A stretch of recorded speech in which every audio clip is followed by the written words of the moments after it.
Good to see you guys. It's been a long day, but it's been a good day. And I'm so sorry that I have to come on so late. But this is the time frame that works best for me to be able to be consistent. And so I'm going to go with it. Of course, this is day 9 of the 30-day nonprofit challenge. And I am here to ask the question, is your child's potential being killed?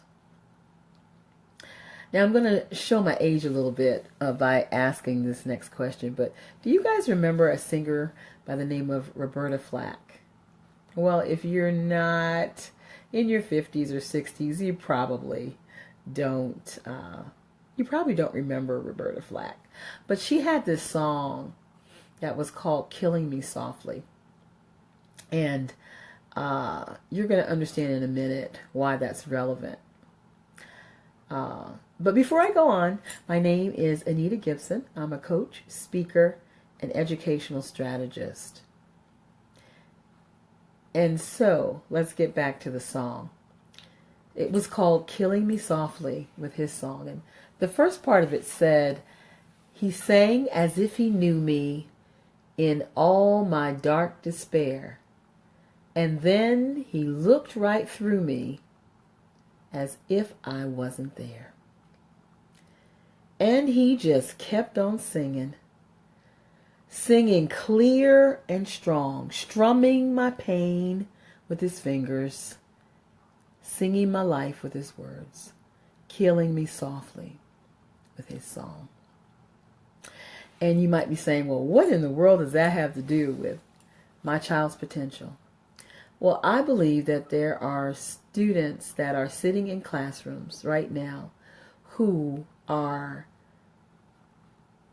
feeling that way, who are feeling like they really don't exist, that even though people or teachers or organizations or schools say that everyone's an individual and everyone learns differently, that there is pain that's occurring for them on a daily basis because the place that they're at, the classroom that they're in, is not considering the way that they learn, is not taking into consideration that everybody doesn't learn the same way. And so that potential that is in that child is literally being killed.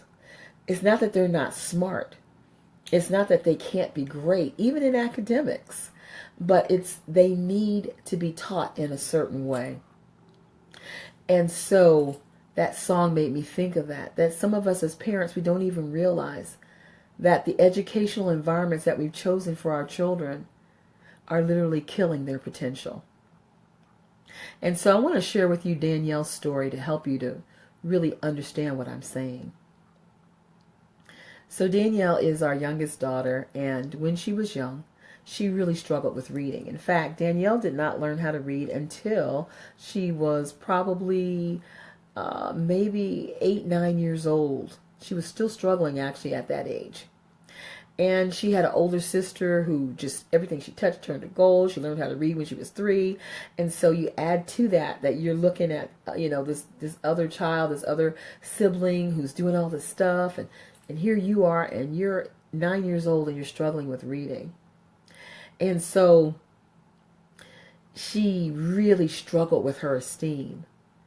And she did things in a different pace than other children did. If she was in a traditional school system, they probably would have put her in special ed or the more, the slower class or the slower group in the class because she was learning at a different rate. We had her tested. We checked in to make sure physically everything was good, and there was nothing wrong. So it was just a matter of time that she needed to mature to be able to get to the reading. And so she did things at a slower pace, and she really felt dumb. She felt not smart. And so we had to begin to help her to see how beautiful she really was. I actually had to learn it myself because in my brain, our society teaches us that academics, if you're good at that, you're smart, this, that, and the other. And so without realizing it as a parent, we probably didn't help the matter in the beginning. Because she did things at a slower rate, there's a tendency for us in our society to always think slow is bad. But it's really not. Danielle was able to find things in the house because her brain moved at a slower rate. It was almost like she had a photographic memory. So she would see things, at some place, and then you'd ask her, have you seen the scissors? Or do you know where the so-and-so book is? And she would be able to tell you because her brain moved at a slow enough rate that she could actually think about and remember what she was seeing. And so one day I was like, how can we help her to understand that her brain moving at a slower rate is not negative? And I got an analogy. And so one day I sat her down. I said, Danielle, let's say somebody, one day, this is just a made up situation. But one day, someone goes to a doctor, and the doctor says they have cancer, but they don't know where it is in their body, and so they're going to start doing X-rays. And so they do an X-ray over here, an X-ray of this, and they put all the X-rays up, and you have two doctors. One doctor is really quick and fast at what they do, and they look all through those X-rays really quickly, and they come back and say, everything looks good to me. And the other doctor takes their time and very slowly analyzes and goes through each of those X-rays and comes back and says, I'm not sure, but I think I see a mass here on this one. Let's go more in depth. And when you go in depth, you find out there really was something there. And you're actually able to help that person get the surgery that they need so that they can be healed and move on with their life. I asked her, so which surgeon would you rather have? The one that did it fast and got it done and was in and out? Or the one that took longer, took their time, but found out what was really needed? And when she thought about it, she's like, well, I would want the doctor that took their time. And I said to her, Danielle, that's the power of the gift that God has given you. We in our society honor fast, but God has given you the gift to be able to slow the pace down on things so that you can see more deeply into what needs to be done. And so over time, she began to, as parents began to really understand and honor how God made her, to not see it as a problem, but literally as a gift.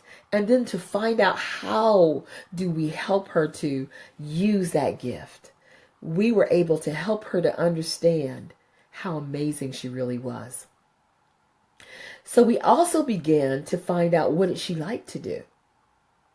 And so she loved animals. People in the neighborhood would come to the house and, a baby bird might have fallen out of a tree and they would say, knock on the door, knock, knock. Miss Anita, can Danielle help us? We have this little baby bird here and we don't know what to do. And Danielle, if she didn't know what to do, she would go research it. That reading was getting better because now she has something that she has a passion for and she wants to know more about. So she has to research. And so we found that she was doing more reading because it was connected now to her passion. And so we really beefed it up. We allowed her to have hamsters in our house. I absolutely hate rodents. And just the idea, when she said she wanted hamsters, at first I was just like, I can't do it. No, it's just not happening. But over time I realized that this child needed something really unique in her life to help her find out how amazing she was, to find out what her passions were. And so I said yes. And my husband and she and my husband went to the store and they picked up Ginger and Mary, her first set of male and female hamsters. So you know what happened. Yes, they had babies. And we had a whole boatload of hamsters. And she got so good at that in time, she began to sell her hamsters to the local pet store. And then she decided she wanted rabbits. OMG. And we all know how rabbits reproduce. And again, she had all these babies. Her litters were huge, 13 and 14 babies.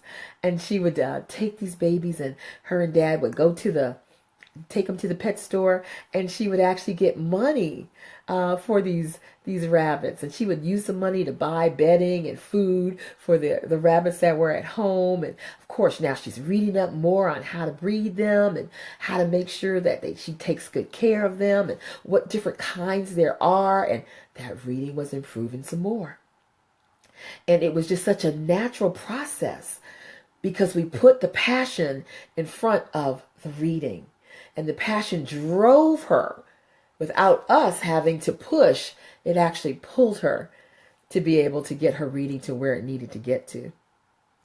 She got so good at her reading that eventually, as a teenager, Danielle had a bookshelf in her room with over 500 books on it.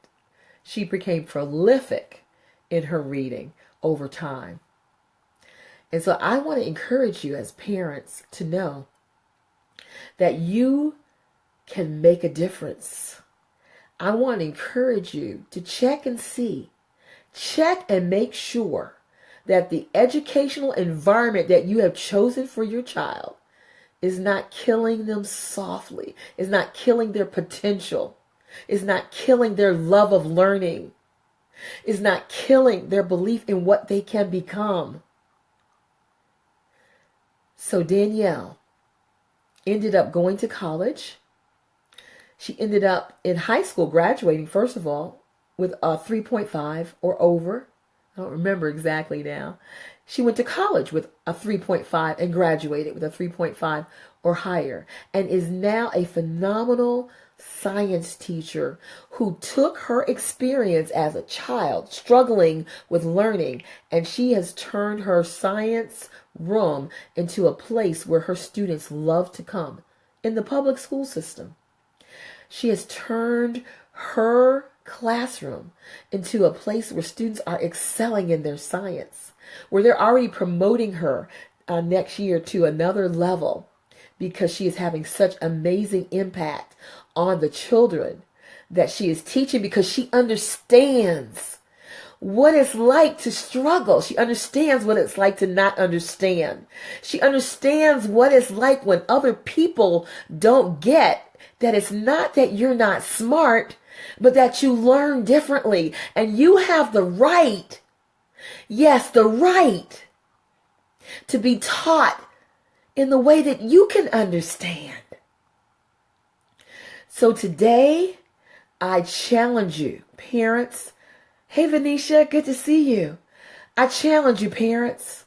I challenge you to make sure that your child is in a place that's building them up and not tearing them down. It's our responsibility. We are their champions. We are their advocates. We don't have to be experts, but those children belong to us. Find what your child does well. Use that passion to encourage them with their reading. Visit the library and get books about whatever they're excited about. Get excited with them. Sit and read with them. Read to them about what they're excited about. Get big books with big words that you can explain and break down to them. I'm telling you, it's not hard. It's not thousands and thousands of dollars that we need in order to make a difference for our children. It's just a little bit of forethought. It's just a shift in our thinking that we can make a tremendous change. Listen, if your child needs a small, hands-on learning environment and you're in Maryland, check out pxlacademy.org.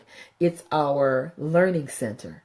We partner with a Christian academy to provide the parent, the Christian academy, and our learning center. We join together and create a team that ensures that your student can win. We're having an open house on April the 12th from 6 to 6:30 p.m. And then we're doing an amazing showcase from 6:30 to 8:30 to showcase what our students are able to do. I would love to see you. If you're interested in attending, please inbox me and I'll give you our address. Listen, you are amazing. And you have everything you need to get every child that God has placed under your responsibility to exactly where they need to get to. I'm telling you, there's nothing too hard for God. And He has already equipped you with everything you need. Absolutely everything. You just got to believe it and then start looking for it. Thanks for the hearts. I really appreciate that, guys. That's encouraging. If this is helping you, please share. Thank you, Tasha, for sharing. I appreciate that. If this is helping you, if you know that there are other parents out there that really just need these strategies, they can make such a difference for them, please share the video. All right, guys, I'm out. I'm done. It's time to move on and get some sleep. I pray you sleep well tonight. And tomorrow, I pray God gives you big vision for how to help your child be everything that God has called them to be. Love you. Good night. Good night, Nisha.